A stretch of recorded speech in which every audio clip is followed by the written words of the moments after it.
Yo, what's up everybody? I'm Akeem Lawanson, and in today's Fix of Entertainment news, Netflix is making some significant changes to its service that might affect how you stream, including getting rid of a 25-year-old offering. And Wolverine might be a little different in the upcoming Deadpool 3 movie, and we talk about McDonald's new burger formula that's awakened a fan-favorite mascot.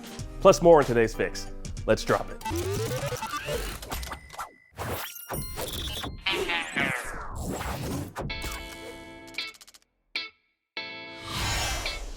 All right, now it took 25 years, but Netflix is finally getting rid of one of its first offerings that has been on the decline as of recent years due to the convenience of streaming. Now, Netflix is packing up and shipping out its DVD by mail service, DVD.com, come September 29th. So you have until then to rent those DVDs. Now, as to whether or not you wish to return them is up to you. But Netflix did clarify it'll accept returns until October 27th. Though the DVD industry was once booming, bringing in billions of dollars, it's seen a significant shrinkage in recent years. Now just look at how many Blockbuster video stores are still around. Practically none. Now we don't have the exact numbers from Netflix as to how many consumers still partook in its physical DVD rental service, but revenue from it has gone down from $200 million in 2022 and 2021 to $100 million as of last year. So while Netflix hasn't made it public as to how many consumers are still subscribed to its service, looking at the recent revenue numbers, it's clear that it wasn't profitable. Though the company started off as a DVD rental company back in 1997, it was definitely a smart move transitioning over to streaming and then later creating original content for its platform. Now, while it looks to sunset that archaic offering, it's serving up something that is universally unwanted, and that's the broad rollout of its password sharing crackdown. Now, looking at the company's Q1 2023 shareholder report, we have a timeline as to when to expect Netflix to hit us with its paid sharing of subscriber accounts. Now, it says it'll be rolling out in the US come Q2, which means just a few months from now. Now, what this means is we can expect to pay a little extra for being generous to our significant others, friends, and family, allowing them to share our accounts. Now, this obviously isn't good for us subscribers, as it means we'll be charged slightly more, but for Netflix, it's yielded financial results in the regions it first tested the account sharing program in.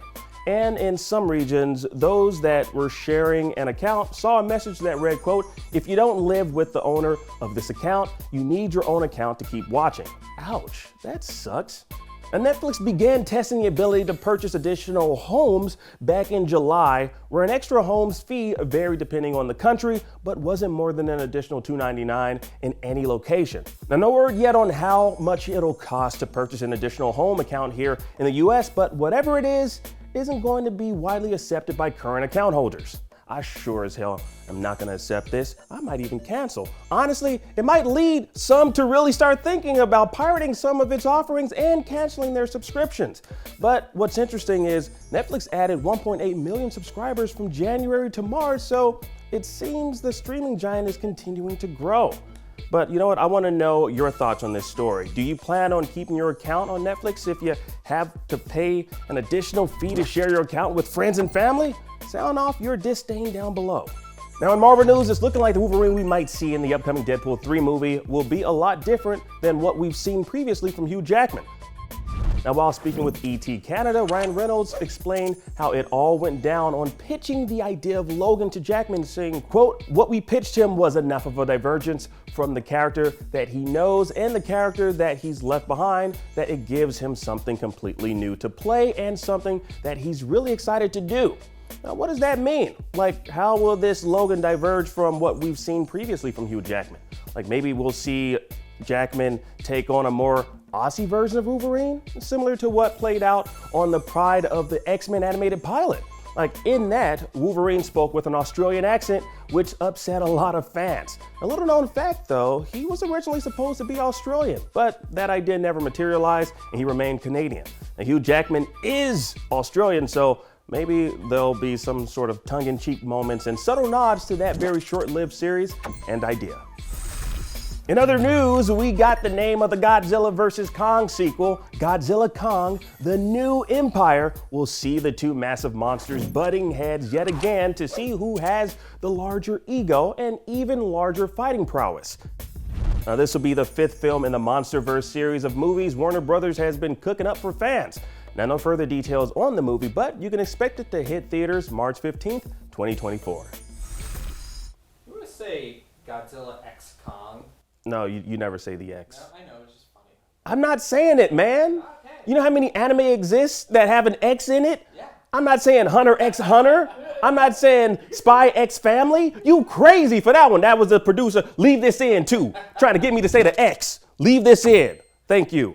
And finally, get a load of the Hamburger, people. Now, McDonald's is breaking bad by bringing back the bad burger boy of McDonaldland. Now, after several years spent in McJail for the infamous incident at the McTown Hall where he tried to kidnap Mayor McCheese, the Hamburger is finally returning to commercials to sell McDonald's new burger formula. Now, I know all this kind of blurs the lines between fact and fiction, but most of what I said is actually true. This is weird. Anyways, McDonald's recently changed its burger formula to increase sales and thought the hamburger stealing felon was the best way to advertise it. I'm sorry, this is like a ridiculous story. I just can't believe this is a story. Anyways, chief marketer over at McDonald's said this about the burger formula switcheroo. Quote, "We saw the opportunity to make a few changes in our kitchens to make them even more delicious and get back to what people loved most about them in the first place. To get the word out, we're bringing back a McDonald's favorite, the Hamburger. Because what better way to show just how good they are than to turn the most notorious burger thief loose in our marketing campaign as he tries to get his hands on our best burgers ever." Wow, that's a real quote. That's nuts. And the Hamburger is back in his original form here, and not that stay-at-home dad who got so obsessed with delivering a good meal to his family that he took up arms as McDonald's sexy Hamburger. They gave the man an entire origin story. McDonald's advertising used to be freaking crazy. Like fast food advertising in general. Like y'all remember that talking dog from Taco Bell, the Burger King, and those weird screaming creatures that sang songs about Quiznos subs. Yeah, there's strange times for fast food mascots, people. He Quiznos subs! They are tasty, they are crunchy, they are warm because they toast them! All right, that about does it for today's Fix of Entertainment News. I'm Akeem Lawanson. Thank you so much for watching. Now that you're caught up on today's news, please check out our previous episode. Download the IGN app on all your devices, and for everything else, stick with IGN.